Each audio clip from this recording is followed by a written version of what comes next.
क्या सरकार को ऐसा कहीं सोचना चाहिए कि मिडिल क्लास के लिए, मान लीजिए किसी के लिए पास सामने कोई क्राइसिस है और उसे 5 लाख 10 लाख रुपए की जरूरत है, जब तक आपने कहा इकोनॉमी रिवाइव हो और वो अपनी फैमिली को ठीक ठाक ढंग से पाल सके, और जब तक उसके पास दूसरा कोई जॉब आए या उसका रेस्टोरेंट वापस शुरू हो, ये सारे बहुत सारे ऐसे हैं लोग जो प्राइवेट सेक्टर में या गवर्नमेंट सेक्टर में या सेल्फ एम्प्लॉयड सेक्टर में लगे हैं और उन्हें कुछ पूंजी की जरूरत है।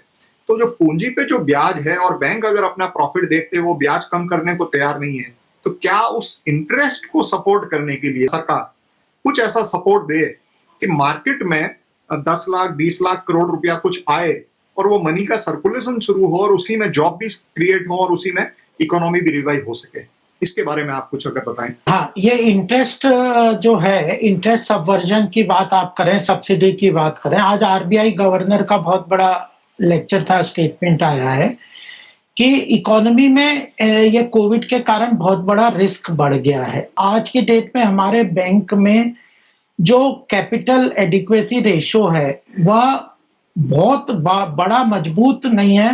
पीछे 5-6 साल में हम लोगों ने काफी उसको इम्प्रूव जरूर किया है, लेकिन एनपीए का रिस्क बहुत बैंकों में बढ़ गया और बैंकों का असली पैसा जो है वो डिपॉजिटर्स का ही है।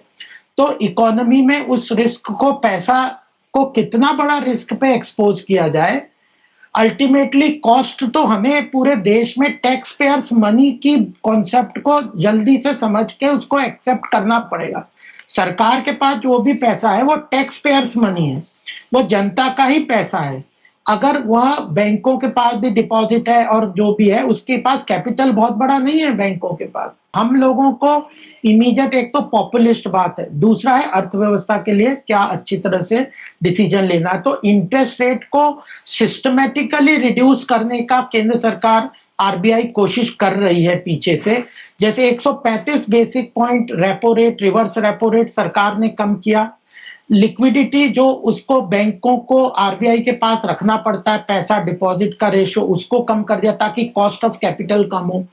आईबीसी और एनसीएलटी जैसे बड़े बड़े एनपीए के प्रोविजन को रिड्यूस, उसके अंदर रिकवरी के मैकेनिज्म को स्ट्रॉन्ग करके केंद्र सरकार ने बैंकों के रिस्क प्रीमियम को भी सरकार ने कम किया है। लिक्विडिटी को इन्फ्यूज करके उनके पास ज्यादा पैसा अवेलेबल करके उनकी कॉस्ट ऑफ फंड्स को कम किया है और रेपो रेट और रिवर्स रेपो रेट को काफी कम करके केंद्र सरकार ने उसको रिड्यूस करने का प्रयास किया है। वहां पे कम कर रहे हैं। और जहां तक क्रेडिट गारंटी है वह भी एक तरीके का, अगर एनबीएफसी और ये जो रेडी वाले पटरी वालों को बिल्कुल बैंकिंग इंस्टीट्यूशन पैसा देने को तैयार नहीं है, जब तक उसको 100% केंद्र सरकार उनके रीपेमेंट को गारंटी नहीं करती, तो केंद्र सरकार ने उस गारंटी को अपने ऊपर लिया है। आज अगर 1.5 लाख करोड़ का पैसा इन्फ्यूज कर दिया इसमें एमएसएमई के लिए, और जो रेडी वाले, पटरी वाले और ऐसे जो छोटे छोटे व्यापारी हैं, इंडिविजुअल, वो इसलिए कि उसका क्रेडिट रिस्क केंद्र सरकार ने अपने ऊपर लिया है, 100% रीपेमेंट गारंटी। तो इस तरह से सरकार उसको काम करती है और इस चीजों को, सरकार के स्थिति को, अर्थव्यवस्था को, लॉन्ग टर्म मजबूती को भी हमें देखना चाहिए।